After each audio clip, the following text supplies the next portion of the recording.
4-chord songs are everywhere. It doesn't matter which genre you look at or even which era. You're gonna find an abundance of 4-chord patterns in the music, and it only seems to be getting more common. So why 4 chords? Like, why not 3 or 5?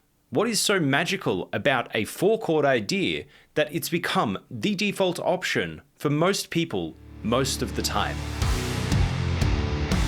For those of you who already have the most basic understanding about chord progressions and know how to make them, skip to this time. For those who don't, I just need a minute to explain a few things so you don't get lost. Chord progressions underline the vast majority of music. The typical chord progression consists of 2 or more chords that are repeated within a single section of music. So if we have a verse with A minor and G major, chord progression. A chorus with A minor, F major, G major, chord progression. Or a bridge, A sharp major 7, B diminished, C add 9, D flat 7 add 11, chord progression. But if we're jamming out on just one chord, not a chord progression. See? One chord, not progressing.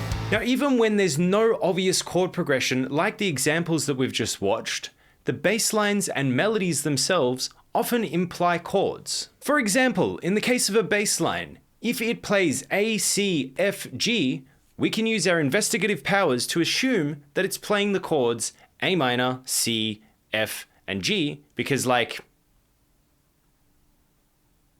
in truth, there are a million other chords that this bass line could point to. But this is a pretty safe guess. And melodies have a tendency to outline the notes in the chords, like this.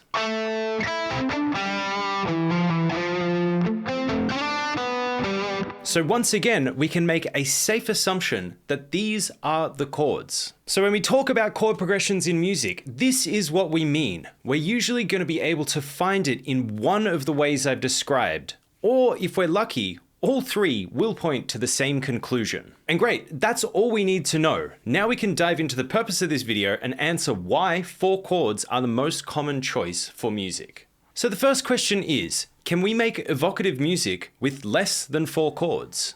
The simple answer is yes. There are plenty of very famous 3, 2, and even single chord songs. I've left a few examples in the comments if you'd like to check them out.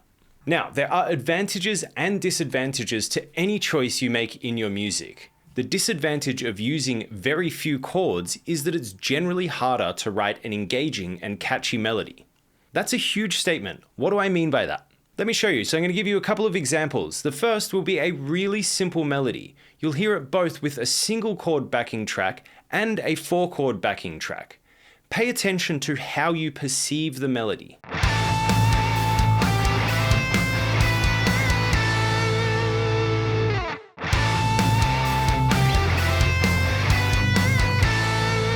See how even though nothing changed except for the chords underneath, the melody felt different.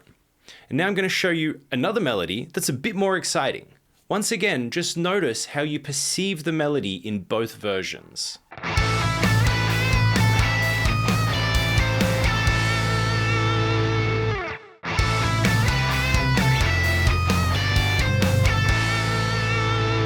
So this comparison that I've made isn't perfect. Realistically, you need to treat these melodies and chord progressions differently than just mashing them together like I've done. But I'm trying to demonstrate a point. The point is that chords give notes context. Sometimes your melody doesn't need to change. The chords underneath it do. And if you want to try this for yourself, I recommend trying to improvise over a 1-chord backing track and then trying over a 4-chord backing track. You're probably going to find that the 4-chord backing track is easier to get a better result.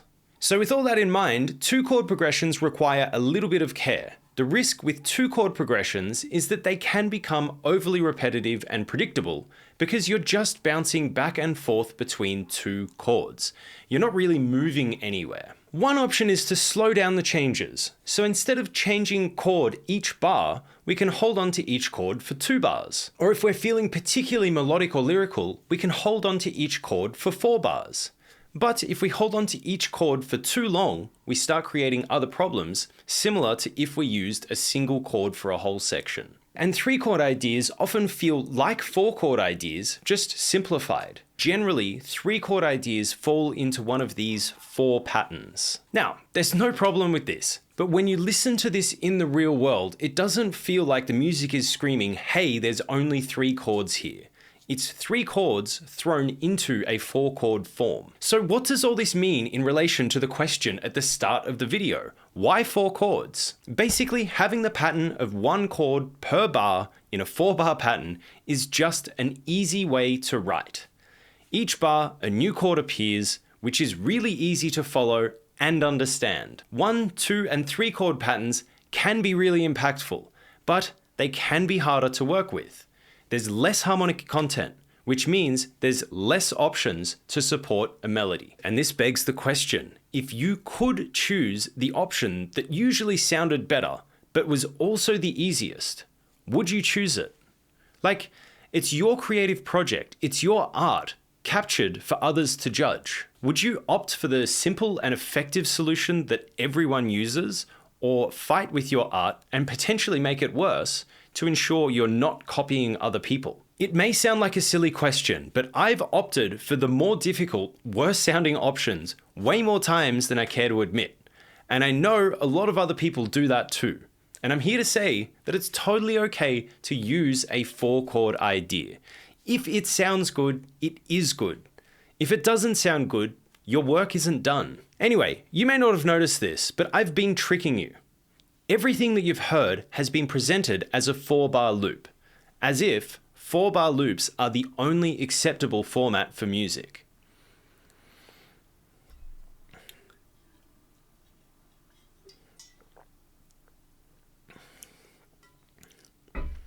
They aren't. There's millions of songs out there that don't use 4-bar loops, or they use 4-bar loops but kind of play with the pattern throughout the song. But this detail is really easy to overlook because it's hard to see. When you're drowning in a world of 4-bar loops, why would you think that there's a different option? Everyone does this, so you're just going to copy it. And I personally think that 4-bar loops can be really useful when you're starting out because it's so common. When you get a bit more experience, you can start playing with this. But when you fuck with these patterns too much, it can turn people off. It's not normal, and it's not what the listeners expect. So unless you know how to handle these changes, it can get weird really quick. Now, this doesn't mean we can't try and play with these ideas. Like, why can't we have 3-bar loops? It would make more sense to have a 3-chord idea in a 3-bar loop rather than cramming 4 chords into the same space, like this.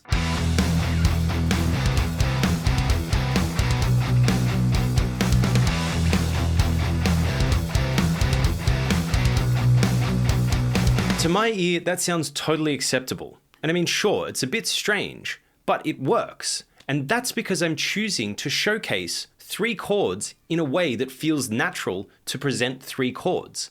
Why can't we do that more often? And the advantage of 1 and 2 chord ideas is that we can be way more flexible with the length of our song sections. Once again, this is one of those things that's not that obvious until you think about it a bit. So think about a story. Sometimes setting the scene for a story takes 2 seconds. It was midnight in some random alleyway in Thailand. All right, you got me. Where's this story going? Now, with a story like that, we don't want to break this information up over 30 seconds because it makes the story less impactful. We either need less time or a longer story. But sometimes the setting takes several minutes. All right, so there's this guy at work. He's the type of guy that loves the smell of his own farts. He'd spent years climbing the corporate ladder and finally got to the position of COO. But then he met a woman. Blah, blah, blah, blah, blah, blah, blah. Sometimes all these little details are really important for the climax of the story, so the story needs to take longer. In fact, One Bourbon, One Scotch, One Beer by George Thorogood is a great example. There's literally 3.5 minutes of a single chord just so that the story can happen. As soon as the story's over, the song changes because we don't need any more story. It's finally done and we're ready to start the song. So what I'm trying to say here is that things don't need to be rigid. To bring it back to our 4-chord question, people often pick the 4-bar loop and write music to satisfy that structure. If you pick a different structure, you're going to get a different result. Maybe, and understandably, some of you don't want to write 4-chord songs like everyone else. So, what do we do?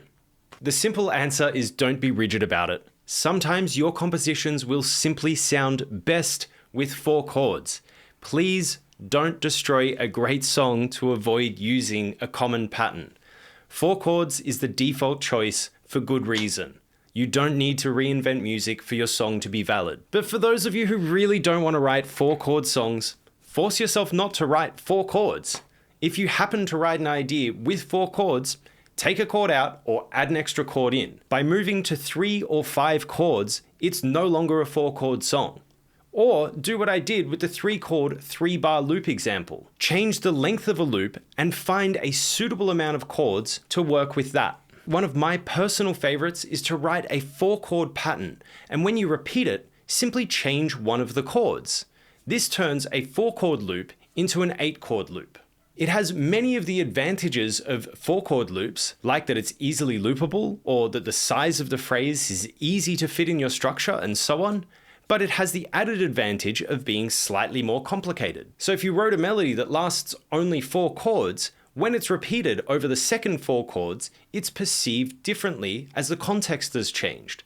Even if that change is only subtle, it's a change that matters. Alternatively, you can utilize this structure to write a melody that lasts over 8 chords rather than 4. Doesn't mean that a longer melody is better, but it's just another option that's available to you. So what are your thoughts? Do you think I've missed something blatantly obvious, or have I made an incorrect assumption somewhere along the line? Please let me know in the comments, because I'm here to learn as well.